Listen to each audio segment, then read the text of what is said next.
चलिए दोस्तों, आज बात कर लेते हैं अरविंद अकेला कल्लू जी के गाने के बारे में, जो कि ये गाना बहुत बड़ा बवाल सॉन्ग है। और उसके बाद गाने का बोल है गरम मसाला। तो आज हम गरम मसाले के बारे में बात करने वाले इस वीडियो में, तो वीडियो को लास्ट तक देखते रहें। और जो लोग भोजपुरी गुड हंगामा चैनल को अभी तक सब्सक्राइब नहीं किए हैं वो लोग सब्सक्राइब कर लीजिए। चलिए वीडियो को शुरू करते हैं। नमस्कार दोस्तों, मैं हूं सतीश। आज हम जिस गाने के बारे में आप लोगों से बात कर रहे हैं, फाइनली ये गाना रिलीज हो चुका है। वो आगे बात करेंगे किस चैनल से रिलीज हुआ है।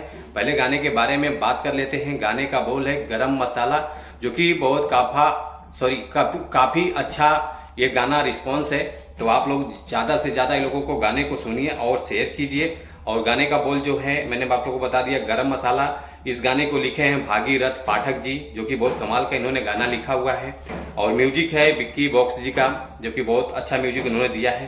एक्ट्रेस जो है प्रतीक्षा ठाकुर जी हैं। तो वो इस गाने को गाए हैं अरविंद अकेला कल्लू जी हैं और शिल्पी राज जी हैं, जो कि ये गाना डुएट सॉन्ग है, बहुत जबरदस्त गाना है। तो आप लोग इस गाने को एंजॉय कीजिए। और गाने का जो रिस्पॉन्स मिला है, 10 महीने में व्यूज आया है 17 मिलियन प्लस, और लाइक आया है 2,04,000 लाइक आया है। कमेंट आया है 13,000। तो बहुत काफ़ी अच्छा गाना है। तो ये गाने का रिस्पॉन्स ठीक ठाक मिला है, जो कि 10 महीने का मैं बात कर रहा हूँ। तो ये गाना बहुत वायरल है। तो ये गाना रिलीज हुआ है VYRL भोजपुरी चैनल के माध्यम से रिलीज हुआ है। काफ़ी अच्छा चैनल है, आप लोग भी इस चैनल को सपोर्ट कीजिए।